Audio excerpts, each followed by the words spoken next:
If you like the ESV and you like maps, you're gonna love this Bible.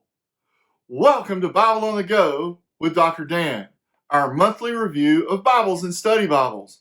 And this time we have something really special. The ESV Archaeology Study Bible.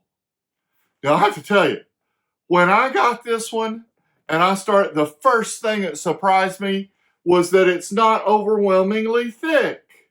It's like, back when we would just get a really good Bible, it would be like this size, and you could tell I got lots of bookmarks because as I got into it, I was amazed at everything that's in it. I even thought, wow, I guess the font's really small, but actually the font's not small. It's a regular 9-point font. Now the notes themselves are an 8-point font, so that might have something to do with it. But I'm telling you, the folks at Crossway that put this together really did something in the ESV Study Bible, and I'm excited to show it to you, and I'm going to right now. So let's look at this. Okay, first of all, the maps are so amazing cool because they're colorful, but they're not blowing you away like so bright that the color distracts you. No, it's a subtle, subdued color. Okay, and let me show you right here on page 7, for example, the economy of ancient Palestine. Look at this. Look at this. Isn't that cool? Okay, because it takes up the whole thing, and the shading, the detail, they throw in a lot of detail on every one of their maps. And I'm just going to go ahead and let the cat out of the bag. I just got to tell you, this Bible has 700 color maps in it. Oh my goodness. Okay, so I just want to show you. Okay, for example, all the notes are something to do with archaeology, and they're well written by a wonderful team of scholars. For example, right here on page 22, ancient Near Eastern flood accounts. What in the world? Okay, this is the kind of stuff that's like graduate level kind of stuff, and it's right here. And when it's an article note type thing, it's shaded really nice in this tan shading so you know what you're reading, and the notes are right above it in a different font, and of course the note references are bolded so you can see it. So throughout the Bible, when there's a note article like this, there's going to be your cross-reference notes and bolded right there, and it's just fantastic because you can read all of it. Okay, for example, let's look at the next one on page 118. Look at this article. Here I'm in Exodus, in the giving of the law. I mean, Exodus 20, first time you hear about the 10 Commandments, and you get a whole article on another law code, the Code of Hammurabi. There were other law codes like Lipit, Ishtar, and Eshnunna, and Hammurabi. And so this is and there's a picture of Hammurabi. This is from one of the Stella archaeological finds of Hammurabi with his law code. Okay, so the interfacing of the ancient Near East with the biblical text is done in just a masterful, clever, and tight way that is so appropriate as you're at the right passage that you're looking at. Okay, and you see over here the regular notes, right, with the cross references and such. Okay, so this is just really something special. Okay, and then there's the illustrations. Okay, for example, from what I'm about to show you on pages 124 to 131, you see different depictions of different parts of the tabernacle. Like, for instance, isn't that beautiful, that cutaway of the tabernacle? And it's right here in Exodus 26 when they're talking about the tabernacle.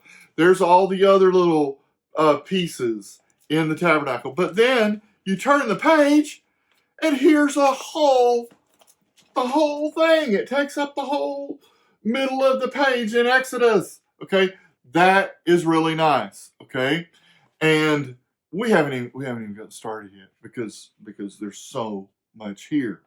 Okay, look at this. Now I want to make sure I say this right because it's almost hard to believe. It's not a boat anchor, but everything's so well placed.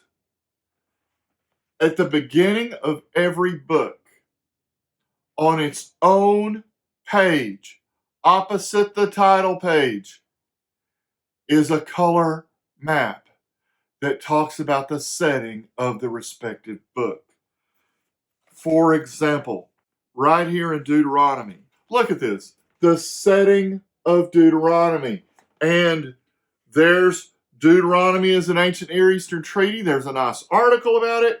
Here's the notes, and here's the clear Bible text in black and white. I mean, it's really cool. And what I want you to understand, it's every single book except the poetical books and Daniel. And I wondered about Daniel. I was like, why isn't there a setting of Daniel? We know Daniel was in Babylon. Well, when you get to Daniel, there's a whole other bunch of maps talking about Daniel's prophecy. So maybe they just opted to do that. Or I just didn't find it in this Bible. I don't know. But I'm telling you, having it on its own page to contextualize it historically and geographically with it is just really amazing. Okay? We're talking about the ESV Archaeology Bible. Okay? Next, here's a map, Judah's resurgence during Uzziah's reign. How specific is that? And they give you a close-up, zoomed-in map of it. Okay? And it really has something nice. And then over here, Uzziah, on the same, just across the page, Uzziah fortifies Jerusalem, and they've zoomed in on Jerusalem. So, very nice. There's also some current pictures of different archaeological things. For example, right here in Chronicles on page 616, right? A very current, clear, very nice, high-quality pictures, and those are great. Now, we mentioned that the article notes are shaded different. For example, on page 523, let me get over there and show you, because I want you to see this article of Naaman. Okay, it's an article about the Arameans, but the passage is about Naaman the Syrian. Guess what? The Syrians were Arameans, and you discover that when you're reading it. So it's well placed in the text. Okay, we got to move on. All right, I'm moving all the way over to the 1200s, and I'm in the book of Daniel. Look at this chart. Daniel's 70 weeks. Okay, and as I go forward, I see these maps. This is the empires. I love this. The empires of Daniel's vision, because he had a lot of visions. And look at that. The Seleucids, the Ptolemies. If you turn the page, here's some more right next. The empires of Daniel's vision, the Ptolemies and Seleucids, and then the Maccabean kingdom. I mean, hey, you couldn't ask for anything better when you're in the book of Daniel. Okay? So they're giving you all kinds of good information. Look at this. I'm in Luke. Now, if you'll remember, Luke tells us, he says to Theophilus in the first couple of verses, I carefully investigated everything from the beginning. He knew about other gospel writings, and he goes into the detail. I'm on the first page of Luke, and look what I get. Wait, what do I get first? Look at that. There's one of those maps. Okay, it's awesome. Okay, the setting of Luke, right in Palestine. But here I am, right at the biblical text, and look what's on the other side. A cutaway of Herod's temple, because that's where Zechariah saw the the angel of the Lord who told him his wife was going to have a son. So it just draws you into the text, whether you're in the Old Testament or the New. Let's do another one. Let's show you one more. Look at this. I'm in Acts. Okay, remember, volume 1 is Luke, volume 2 is Acts, and it's just, look at this. This is at the beginning, and what do I get? The setting of Acts. And it gives all the places where the gospel spread. Parthians, Medes, and Elamites, residents of Mesopotamia. I mean, all the stuff that's mentioned in Acts chapter 2. So it is really, really nice. And of course, I didn't even mention when you get a map in the introduction to the book, you also get a very clear outline right next to it or before it. Okay, so it's a really handy thing, and I don't have to wonder what I'm reading. Right, I'm not overwhelmed with information. I got just the right amount in this ESV Archaeology Study Bible. And then in the back, okay, there's 7 different articles. I'll give you a couple of titles of them. I won't mention them all because you're going to be amazed at all that's there. Doing archaeology. Archaeology is an academic discipline. I mean, who wanted to know that, right? 7 different things. And then a glossary. Now, I think this is really valuable, especially if you're just getting introduced to the world of biblical archaeology. This is a really helpful thing. Say, for example, a seminarian that's just starting graduate school, and you're like, what do you buy a seminarian that's just starting graduate school? I can tell you, you buy them a archaeology study Bible, an ESV Archaeology Study Bible, because it's that cool. Look, a glossary of archaeological terms and cities and things, and it's architrave, ashlar, Asherapole, good night, chiasm, all those wonderful things, and it just goes on and on. But this, now I have not seen anything like this in a study Bible, so just hold your horses. A bibliography of ancient Near Eastern sources. Look at all. This is wonderful, okay?